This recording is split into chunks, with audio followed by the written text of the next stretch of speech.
2차 세계대전. 그 시작은 1차 세계대전의 독일 패배로 거슬러 올라갑니다. 승전국들은 패전국 독일과 베르사유 조약을 체결해 더 이상 군대도 못 만들게 하고 정말 말도 안 되는 막대한 배상금을 물게 만들었습니다. 이러다 보니 독일 경제는 처참하게 무너졌고 당연하게도 먹고 살기 힘든 국민들의 불만은 하늘을 찔렀는데 그때 혜성 같은 인물이 나타납니다. 그가 바로 아돌프 히틀러. 독일인보다 독일을 더 사랑한 오스트리아인. 조용한 미대생이었다가 독일의 문화에 홀딱 반해 독일로 넘어와 독일 육군까지 복무했던 청년. 어느 날 히틀러는 군의 명령으로 독일 노동자당이 무슨 꿍꿍이를 꾸미지는 않는지 감시를 하라고 명령을 받아 잠입하게 됩니다.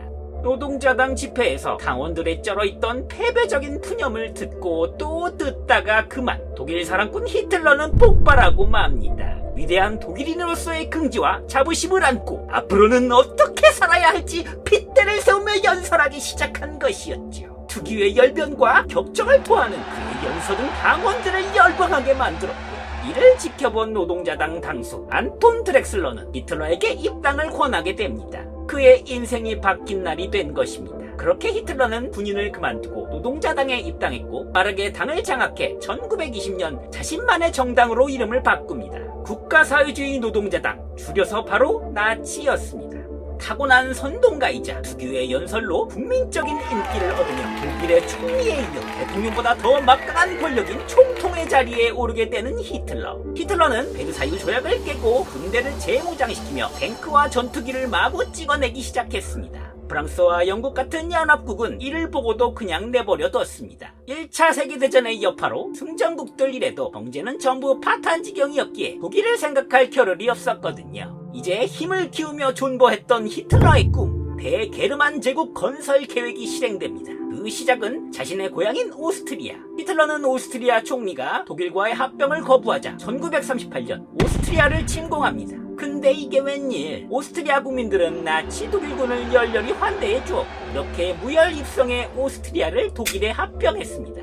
다음 히틀러의 타겟은 독일 한가운데 자리 잡고 있는 체코였습니다. 독일의 중심지와 이렇게 가깝다 보니 체코 서쪽 지역인 주데텔란트 지역은 대부분 독일계 주민들이었고 히틀러는 체코도 독일과 합병해야 된다고 나선 것이었죠. 독일이 이렇게 막무가내로 치고 나가니 영국과 프랑스도 마지못해 움직입니다. 독일, 이탈리아, 영국, 프랑스, 연합국 수장들과 히틀러가 미넨에서 만납니다. 이게 바로 미넨 협정. 웃기는 건 당사자인 체코는 정작 이 협정에 참여하지도 못했죠. 주데텔란트에 사는 많은 독일인들이 지금 체코에게 핍박을 받고 있어. 난 이걸 보고만 있을 수가 없소이다. 맞아요. 우리 틀러 형이 얼마나 속상하시겠어요. 어허, 인양반들. 자, 진정하시고. 그럼 체코 서쪽의 주데텔란트 지역만 독일이 가져가시오. 대신 더 이상 체코는 냅두시고 여기서도 욕심내면 우리도 체면상 보고 있을 수가 없어요. 먹고 살기 바쁜데 이렇게 또 모이게 하지 마시고. 헐? 내용인즉슨 체코 서쪽의 주데텔란트 지역만 독일이 먹고 대신에 더 이상 체코는 건들지 말라는 거였죠. 히틀러는 오케이 사인했고 먹고 살기 바빴던 연합국들은 이 협정을 믿고 그대로 돌아가게 되었죠. 연합국들은 체코에게 너네도 여기 동의 안 하면 체코에서 전쟁이 나도 안 도와줄 거라 협박했고 체코도 수락할 수밖에 없었습니다. 그러나 히틀러는 이거 먹고 끝낼 양반이 아니었습니다. 불과 6개월 후 미넨 협정에 시원하게 뒤통수를 후려갈기고 체코를 침공합니다. 막강한 독일군 위세에 저항도 못해보고 바로 체코는 그렇게 독일에 흡수되게 됩니다. 이렇게 에피타이저들로 식욕을 돋군 히틀러는 이제 메인 디쉬를 맛보기 위해 나아갑니다. 바로 오른쪽 폴란드를 노리고 있었죠. 하지만 이때부터 히틀러도 신중해야 했습니다. 폴란드는 영국, 프랑스와 상호 방위 조약을 맺고 있었기에 폴란드 침공은 곧 영국, 프랑스 참전을 의미하게 된다는 거였습니다. 히틀러가 제일 두려웠던 건 1차 세계대전처럼 좌우에서 포위해서 공격을 당하게 되는 거였기에 몰래 소련의 스탈린을 만나 비밀 협상을 합니다. 독일과 소련 사이에 있는 폴란드를 독일과 소련이 반발씩 침공해서 나눠 먹자. 그리고 우리는 사이좋게 지내자라는 독소 불가침 조약을 체결한 것이었습니다. 당시 소련은 공산국가였기에 영국이나 프랑스 같은 연합국들과 교류가 거의 없던 시기였죠.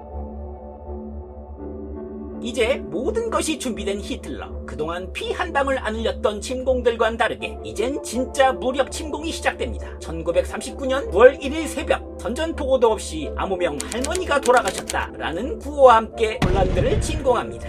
전격전이라고 하는 독일군 특유의 신속한 기동과 기습으로 폴란드가 제대로 대응할 시간을 주지 않았습니다. 여기에 더해 독일군엔 6해공에 각각 우수한 기술력과 과학으로 만들어낸 기계화 부대가 있었습니다. 막강한 삼신기를 갖추고 있었는데 먼저 육지에선 엄청난 장갑과 주포를 장착해 연합군 전차랑 4대1 싸움도 가능한 공포의 대상이 된 티거 탱크. 연합군 교전 수칙이 1대1로 티거를 만나면 무조건 도망가라는 거였으니까요. 다음, 바다에선 바다 밑에 보트라는 뜻의 유보트. 영국배 4,000척을 박살내고 대서양을 한동안 지배한 공포의 잠수함이 있었습니다.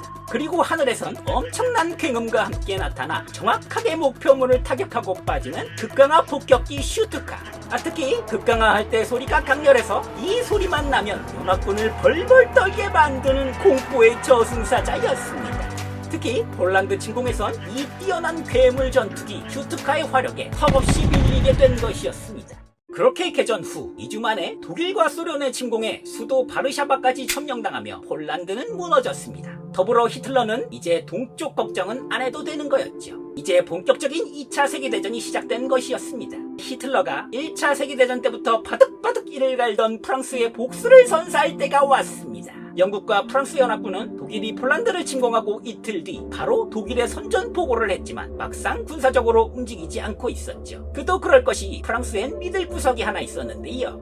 프랑스와 독일 국경에 설치한 거대한 방어 요새가 있었습니다. 1차 세계대전의 참호전의 악몽을 떨치기 위해 프랑스 국방부 장관이었던 앙드레 마지노가 추진해 국경에 건설한 수백 개의 방어시설과 벙커가 연결된 지하 요새. 마지노의 이름을 따 지은 이름 마지노선이 있었기 때문이었습니다. 우리가 지금도 많이 쓰는 마지노선이란 말이 바로 여기서 나왔죠. 이렇게 잔뜩 가드만 올리고 들어오면 받아칠 준비만 하고 있었는데요. 히틀러도 정면을 뚫기는 힘들다고 판단하고 우회해서 당시 중립국이었던 벨기에와 네덜란드, 룩셈부르크를 침공하고 점령한 다음 프랑스의 아르덴스프루 돌파에 침투합니다. 당시 프랑스는 이 아르덴스프는 나무가 우거져 독일군의 통과가 힘들 거라 예상하고 마지노선 방어에만 집중하고 있었지만 오판이었습니다. 독일에겐 1차 세계대전과 다르게 전차가 있었죠. 전차로 밀고 나가며 아르덴스프로 폐속 진군했고 이와 동시에 독일과 사이가 좋았던 무솔리니의 이탈리아가 아래에서 프랑스 남부를 침공했습니다. 예상치 못한 두 침공 루트에 프랑스 영국 연합군은 속수무책으로 후퇴를 거듭하다가 다운케르크 해안까지 몰리게 됩니다. 여기엔 무려 19만 명이라는 영국 육군의 전부가 괴멸위기에 몰려 있었는데 영화 덩케르크에서도 알 수 있듯이 영국의 민간 어선들과 귀족들의 요트까지 총동원해 젤벽척의 선박으로 다행히 이들을 무사히 영국으로 철수시키게 되었습니다. 이렇게 영국은 자국으로 완전히 철수하고 1940년 6월 14일 히틀러는 파리에 입성합니다. 영국도 도망간 마당에 천하무적으로 서부 전선을 접수한 히틀러는 이제 무서울 것이 아무것도 없었습니다.